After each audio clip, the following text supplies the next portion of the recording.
Good morning from Panhandle Outdoors, America's only daily outdoor TV show. Your source for fishing, hunting, and information for folks who enjoy the great outdoors. Now sit back, relax. It's Panhandle Outdoors. Good morning, folks. Welcome to Panhandle Outdoors. I'm Winston Chester. Glad to hear this morning. Got two special guests in the studio, but first, let's take care of our weather. Brought to us by Gulf Coast Air Conditioning, Drew Pollard and hard-working crew. Taking care of our everyday comfort needs. Comfortable day today, high 76, low 59. Very comfortable. We've got some rain sort of coming in pretty soon, but maybe it won't be too heavy, but we'll be blowing today. Our water temperature in the pier jumped from 61 back to up to 63, which is, we just haven't been in the 50s yet. So that's interesting to see if we get down that low this year. We may not, but it's going to be interesting to watch it next. If we don't do it next week or two, we're not going to get in there. So that's a warming trend that's a little bit earlier than we expected. Take a look at our river readings, okay? Looking at Apalachicola, Bluntstown, it's reading this morning about, right at 12.8. It's dropping a little bit, then it'll level off. Look at the Choctahatchee at Carabelle. It's going to be dropping out a little bit, a slow drop to it. It's reading right at 10 foot this morning. So both rivers are still high for the weekend. If you're planning any river or creek activities, be aware of it's just high water. High water has an effect on all kinds of things up and down the river. Our tide chart brought to us by Kent Forest Lawn. We talked about it the last 2 days. We'll continue to talk about fantastic tides. Very strong tides coming in today and tomorrow and on into Saturday. We're looking at the low tide this morning at 441. We've already had it now starting to come in. And it's going to be coming in to about 6:07 tonight. It's going to be aided by a wind out of south-southeast. So there's going to be some strong water being pushed up here in the northern part of our bay systems from the Choctahatchee to Apalachicola to St. Andrew Bay. So really strong winds there. Okay, let's take a break and we're going to be right back with our guest. Okay, welcome back and welcome to our guests this morning, Larry and Mike. They were with the Coast Guard Auxiliary. Mike's been on before. Tell us a little bit about yourself and all. I'll start with you, Mike. Well, I moved here in January 2018, just in time to Hurricane Michael. But we did okay. We didn't have any real problems with it. We were very lucky. I like to fish. I've been in the auxiliary, probably 15 years, and I do a lot of different things, and working on becoming a trident, which is something that takes at least 5 years to get qualified. Okay, Larry, what about your story? I moved to the Panhandle at the same time Mike did. In fact, we are next door neighbors. Okay. Although I have not been involved in the auxiliary nearly as long. In fact, I didn't join the auxiliary until about 1.5 years ago at Mike's suggestion when the Coast Guard Auxiliary initiated its new paddling program. This is excellent. Now, your background, you're originally from Spokane, Washington? Well, that was our first retirement stop, yes. Okay. We've traveled all over, lived all over. And you were a mining engineer? I was a mining engineer. Well, yes. He might be the first mining engineer we've had on Panhandle Outdoors, so welcome to the show. Well, thank you. Glad to be a first. Okay. All right, now listen, we each year, by this time of year, we start really getting serious about boating safety, and these guys they're amazing what all they do with their programs and all. So let's talk about some of the things. And you got into the paddling aspect. Yes, sir. When you mention the Coast Guard or the Coast Guard Auxiliary, normally kayaks and canoes and rowboats and stand-up boards don't come to mind. Mm-hmm. But starting in 2018, the U.S. Coast Guard headquarters developed a new directive for the auxiliary to develop a new paddlecraft safety initiative, and that's been called OXPAD. Okay. This was back in 2018. Unfortunately, COVID, like so many other things in our life, interrupted things. Right. And finally, this program is finally making it out to the public. Our flotilla here in Panama City Beach got our first group together in the fall of 2021. We got 6 members qualified as kayak operators under the rules of the Coast Guard Auxiliary.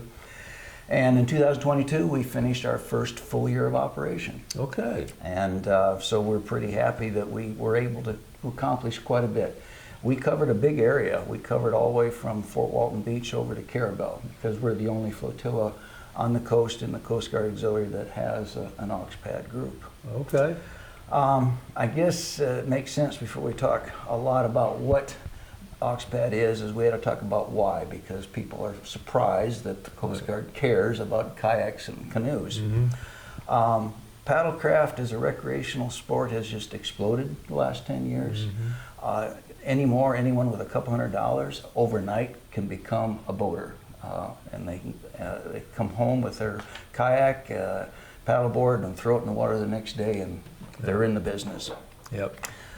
It's been estimated that there are 500,000 new paddlecraft owner-operators every year for the last 10 years. It Wow. has just been exploding. Wow. Unfortunately, it's exciting, but unfortunately, there's been the downside of this, and that is the safety side. The fatalities have risen drastically as a result of this explosion. 25% of the recreational boating fatalities in the United States are people on paddlecraft. Wow. Kayaks, canoes, rowboats, and stand-up boards, which is just absolutely amazing because, you know, look at this. We don't have high-speed collisions. We don't have high-speed groundings. We don't have fires. We don't have explosions. We don't have prop strikes. In fact, in the investigations I have read, very few people are actually drinking while as a result of causing their death. So it's a totally new animal. And the Coast Guard recognized that this is something different, and that's why they put this new initiative together to try to take a new approach to try to get to the root of the problem and get people's attentions. Wow. So what are the statistics on it? I mean, you know, we don't realize there's that many. You brought up such a good point about anybody can be in it. So these anybody, a lot of them hadn't been around the water. It just looks exciting to them, so they just jump out there. Exactly. I mean, I have to admit, when my wife and I moved to the Panhandle 5 years ago, we went to the big box store, bought a couple of inexpensive kayaks, and the next day threw them in the water. And we did no research. We didn't do any training. We just did it. And unfortunately, millions of other people do it. Yeah. And unfortunately, some people get themselves into some really bad situations because they take risks and don't know what they're doing. Here in the Gulf Coast, the last 6 years, we've had 10 fatalities, the Panhandle counties. Some of them are inland, some of them are in the Gulf. All of them are different kinds of situations. People get themselves in trouble a lot of times because of lack of experience.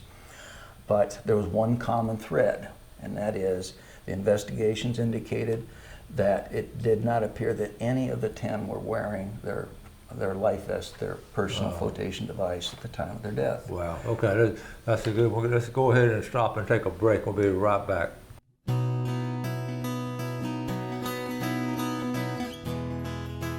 Okay, welcome back. Sitting here with Larry Messenger and Mike Fitzgerald, and we're talking about from Coast Guard Auxiliary. We're talking about this is interesting because I didn't know all these facts. I didn't realize we lost this many people in the paddle sport. So we're going to let you continue, Larry. This is really good information. Well, as we were saying, a lot of people lose their lives unnecessarily because they're not wearing their PFDs. People do not realize how difficult it is. Their PFD is attached to their vessel, which is supposed to be. If they fall off their vessel, it is extremely difficult to actually catch up to their stand-up board or kayak as it's floating, drifting away. And it's so difficult to grab it, and it's even more difficult to put it on if you're lucky enough to get it. So, I mean, that is the line of last defense is those PFDs. There are just a few very basic things that people can do to not get in trouble to begin with. And it's so basic and simple that we put them on a business size card that we hand out to people when we go out in the water for missions. We tell people that not only wear your PFD, we tell people to leash up to their stand-up boards. Yeah. But we also say have some communications. Of course, the law requires you have a whistle, but we tell people have a phone or a marine radio, a portable marine radio, so that you can talk to someone if you get into trouble. We tell people that even before they leave the house, tell someone where you're going.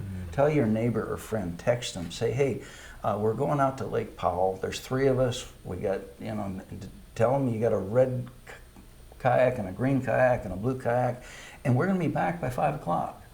And if we're not back by 5 o'clock, make sure your neighbor is the kind of person that will pick up the phone and call the Coast Guard station or 911 FWC. That's just a basic float plan on anything you do, and especially on something like that. Absolutely. I mean, we don't. I mean, it's a float plan. I mean, we try not to make it sound quite so stiff and formal because it's, quote, just a kayak. But all you have to do is text your neighbor, give them a few basic facts, and you could, you know, perhaps save your life. We tell people, be visible. Now is not the time to be shy. Be bright. Yeah. Because we want to see you out there in the water. And the last thing is, everyone knows how quickly these thunderstorms blow up in the summertime. And they're not there 1 minute and they're there the next minute. The wind's direction changes, speeds change, the water conditions change. And if you're in your power boat, you might be able to outrun some of those things, but kayaks do not outrun storms. So we tell people, before you leave in the morning, use your cell phone, check the weather, and during the day as it progresses, check the radar. And if you see any signs of a change, you need to head back to shore. You know, you've had enough fun. We don't want to turn fun into something really bad. Good point.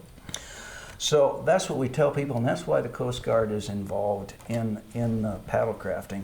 OxPed has 2 basic components. We do stuff on the shore.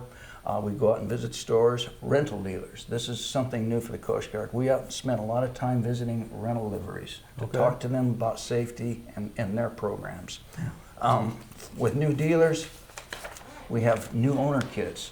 We basically, in this package, we have some basic tools and information that we encourage dealers to give to the owner, the buyer of a brand new kayak. When they hand them the warranty paper and the sales receipt, we say, please hand them this thing too. In it, there is a lot of information in it that hopefully people can digest in a matter of just a couple minutes. We're trying not to make it too paper intensive. In them, we also have the paddle reflectors and the if found stickers.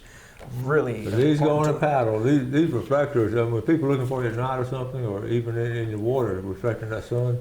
In the sun, you can see these things for miles away. So not only does it help other boaters see you, you can see other members of your party. And also, if you ever get into trouble, you can put them in your paddles and wave your paddles, and that's International Visual Distress Signal. Where could someone say they already have a kayak or something? Where could they get those from? We just give these out individually to stores, rental companies, and We'll have some at the boat show. that boat show. Okay, good. We try to, and in fact, we'll also be at the Florida River Fest next weekend in Bluntstown. And Okay. we'll have all this stuff up there. Good. A also. lot of you folks up that way. Be able to go get them. We also offer vessel safety checks, and people are more familiar with those with power boats, but we do the same thing with kayaks and stand-up boarders. It's technically it's not nearly as complicated, but it still gives us a chance to tell people about best practices. And we also do these for rental fleets. If you own a rental fleet, if you're a rental livery, go online, contact us, and we will come out and do your whole fleet. What would be some of the things you'd look when you're inspecting like a kayak? What would be some of the things you look for? Well, you know, it's pretty basic with a kayak. First of all, we're going to make sure they float. We physically look at them because we've actually, at least one fatality that I talked to you about up in the Gulf Coast was someone was trying to use an old rowboat that really was not marine worthy. It sunk because it wouldn't float. So we do look at the condition. These things do wear out. They get they get weakened in the sun, and of course they get punctures. They've got to have a PFD. Now, so we just like a powerboat inspection, you know, we want to look at the PFD or PFDs that they plan on using when they're out. They've got to have their whistle, their sound producing device attached to the PFD. Those are the simple legal requirements.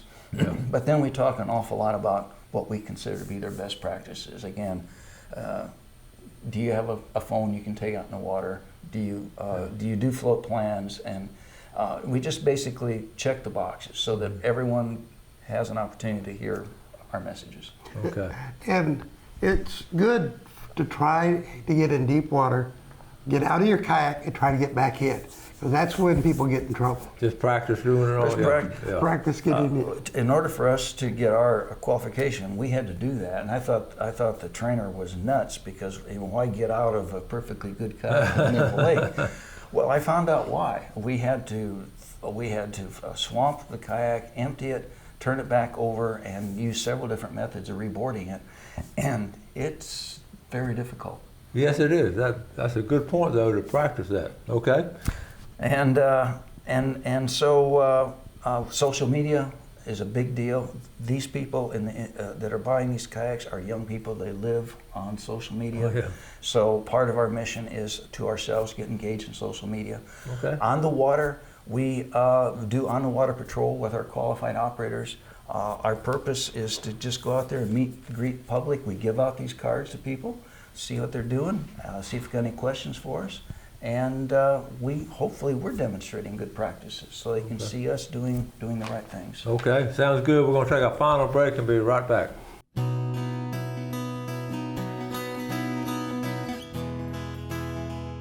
Okay, welcome back. Then we're Coast Guard Auxiliary. Larry Mike giving us some very good information. Let's take a look right now at our fishing game time, brought to us by Blue Water Outriggers in Port St. Joe. Our time this morning, 7:24 to 9:24. This evening, 7:56 to 9:56.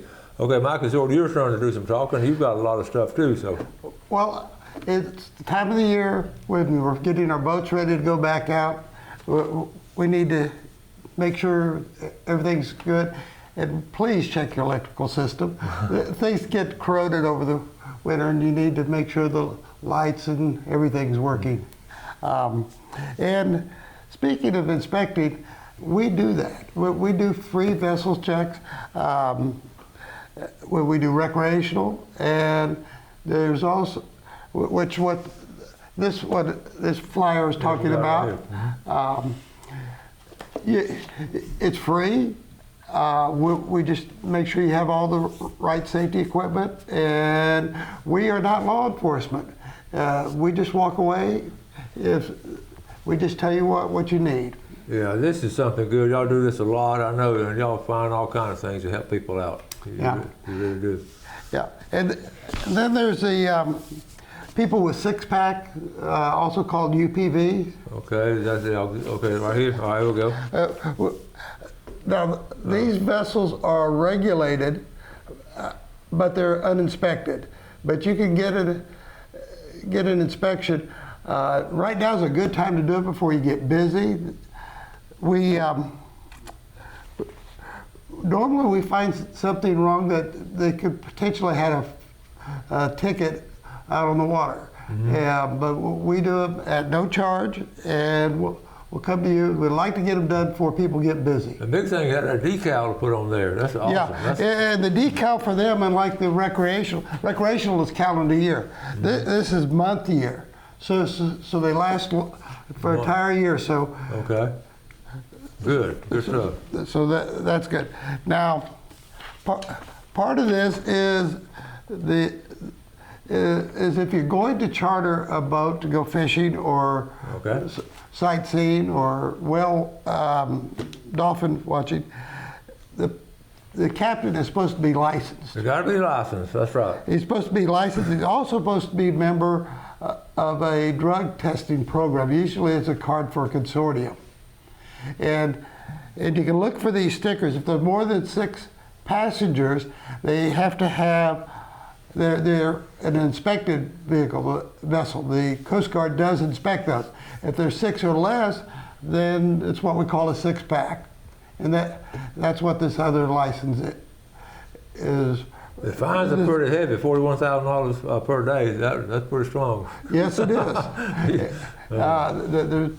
And there's been people that had bad trouble with that. There was somebody they caught over Destin that had a big problem, then they caught him again 2 years later. Oh my goodness. And something about somebody getting stuck with a prop. So they're probably, They're probably in, Probably, yeah. Yeah, okay. probably in jail. And your last one on your tips and all. Okay, now, the Coast Guard has got an application. It's the Coast Guard Investigating Service part, and with this app, you can get it on your phone, and you can report things like an illegal charter or pollution or an assault. There's a lot of different things you can put, and you can do it anonymously. So if you want, so if you know of something going on that shouldn't be going on, this is the way to get it reported. And I've talked to someone who's used it, and they got good feedback. They actually get on this pretty quick. Well, that's great. Okay, that's some really good information right there. We've got about a minute or so left. We'll start wrapping things up. But now, you do inspections now. Are y'all gonna have any special day? What days will that be? You gonna get back with me? Or? Yeah, well, we'll have something about that. But the big thing coming up is the Bluntstown Riverfest. And then right behind that is the boat show. Okay. And we'll have information at the boat show when we're going to have things. And you're willing, if you can, get some time to maybe go to the schools and share this with some of the outdoor kids? We would love the opportunity to get tied up with them, because I mean, you start with young people, and hopefully the good safety habits will stay with them. Yeah. Sometimes you start with older people who've had a lot of experience out there. It's very difficult to change their minds about things. Yeah. We'd love to start off with the youngers. Yeah, that's a great point right there, because older people, we know everything, and you can't teach us anything new, right? But we appreciate y'all taking the time to come down here. That's a lot of good information. Go back over it if you need to. Even you folks on YouTube up in other parts of the country, this is good information to share. So again, we appreciate it and look forward to seeing y'all again soon. Thank you very much. Thank you. Okay. Thanks, Coach. So if you get a chance, check this out. Y'all do something good today for your fellow man. You have a great day today. Enjoy our beautiful Florida Panhandle outdoors, and God bless you. Thanks for watching America's only daily outdoor TV show, Panhandle Outdoors with Winston Chester, featuring hunting, fishing, and other activities and information to help you enjoy the great outdoors. Join us next time for Panhandle Outdoors.